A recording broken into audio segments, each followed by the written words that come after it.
यहाँ हम करेंगे पाठ 10 विद्या महत्वम का अनुवाद। वह सदा कहता था, सुंदर होने पर भी, सुशील होने पर भी, ऊंचे वंश में जन्म लेने पर भी, अत्यधिक धनवान होने पर भी मनुष्य विद्या के बिना सुशोभित नहीं होता। मनुष्य विद्या के बिना सुशोभित नहीं होता। सुशोभित नहीं होता। ठीक है। विद्या सभी आभूषणों का आभूषण है। विद्या सभी आभूषणों का आभूषण है। विद्या सभी आभूषणों का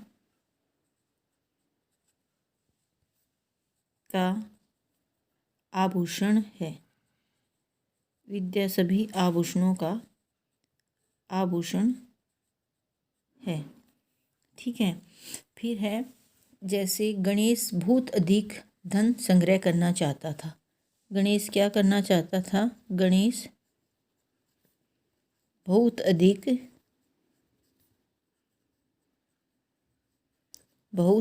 धन इकट्ठा करना चाहता था। गणेश बहुत अधिक धन इकट्ठा करना चाहता था। बहुत अधिक धन इकट्ठा करना चाहता था। विदेश में गए हुए अनेक वर्ष हो गई थी। विदेश में गए हुए उन्हें अनेक वर्ष हो गई थी। अनेक वर्ष हो गए थे। वे दोनों अब सोच रहे थे। उन दोनों ने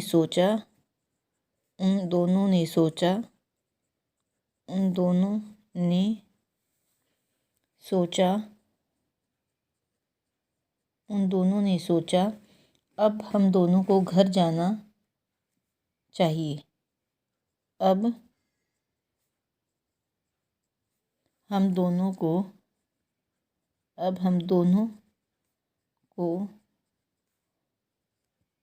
घर जाना चाहिए।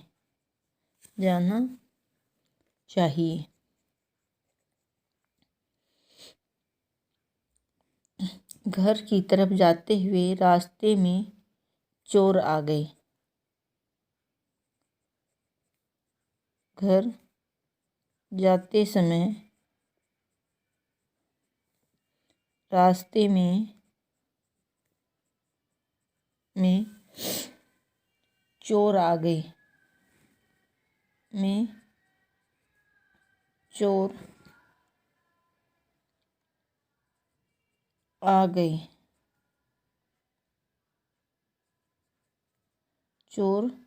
गए।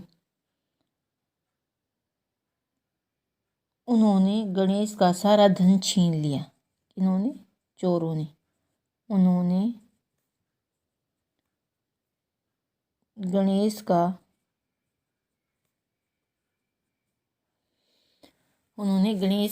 सारा धन छीन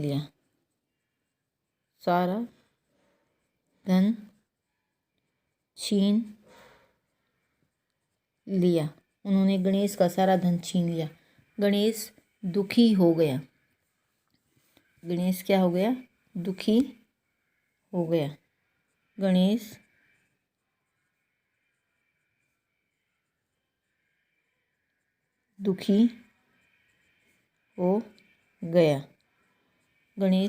दुखी हो गया। किंतु रमन विद्या से वह खाली हाथ घर आ गया।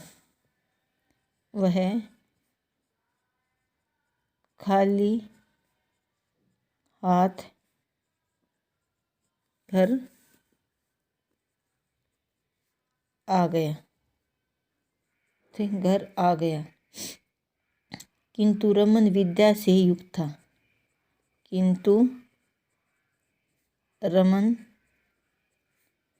विद्या से युक्त था। किंतु रमन विद्या से युक्त था। उसने सोचा मेरे पास विद्या रूपी धन उसने सोचा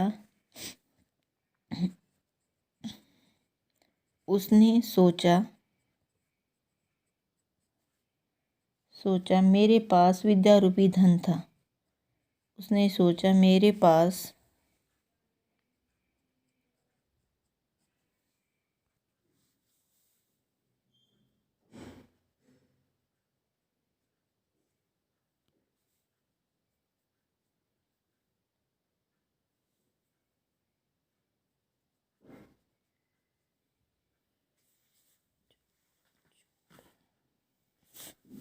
अरे मोहिते मोहित रे ए मोहिते मोहिते ए मोहिते रोटी बना दूँ के मोहित रे ए मोहिते मोहित रे मोहिते रोटी बना दूँ नू था चोर पे एक मात्रा आया रख दो आया हिंदी में है मोहित रे रोटी बनाऊँ तो 5 मिनट की वीडियो बना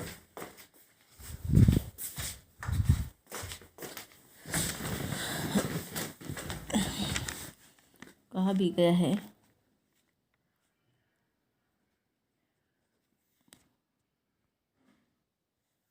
विद्या को न तो चोर चुरा सकते हैं विद्या को न तो चोर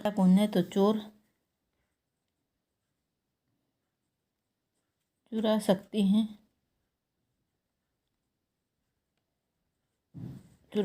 हैं न ही राजहार्य न ही राजा छीन सकता है न ही चोर चुरा सकते हैं न ही राजा छीन सकता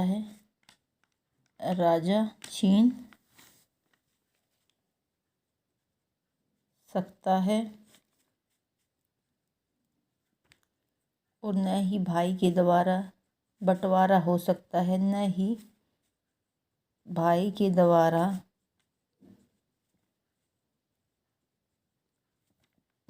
बंटवारा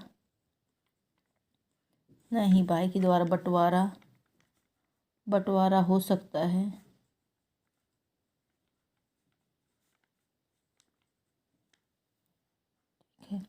और विद्या नित्य खर्च करने पर बढ़ती है विद्या नित्य खर्च करने पर बढ़ती है विद्या नित्य खर्च करने पर बढ़ती है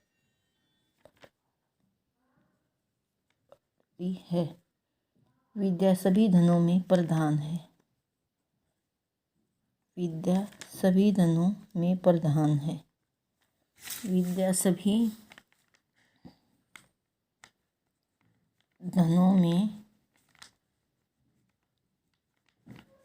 प्रधान है विद्या को न तो चोर चुरा सकते हैं न ही राजा छीन सकता है न ही भाई के द्वारा बंटवारा हो सकता है विद्या नित्य खर्च करने पर बढ़ती है विद्या सभी धनों में प्रधान है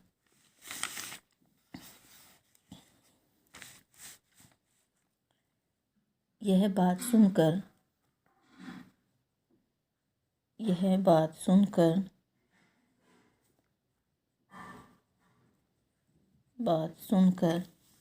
राजा ने विद्या से युक्त रमन को बुलाया राजा ने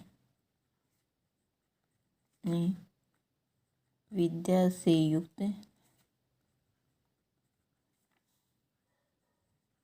युक्त रमन को बुलाया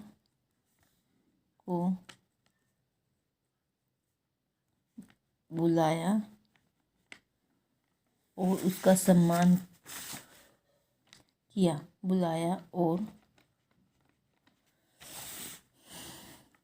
उसका सम्मान किया, बुलाया और उसका सम्मान किया।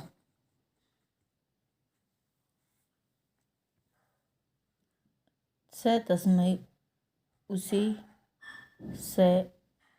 उसे राजा ने मंत्री का पद भी दिया। उसे राजा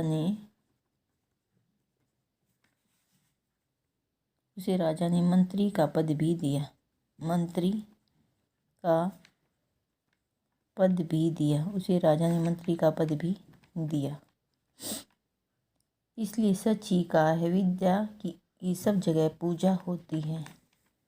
इसलिए सच ही कहा है, इसलिए सच ही कहा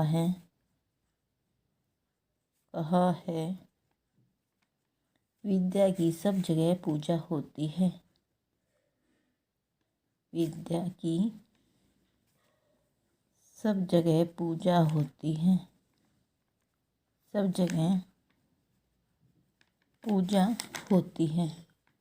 इसलिए सच ही कहा है, विद्या की सब जगह पूजा होती है।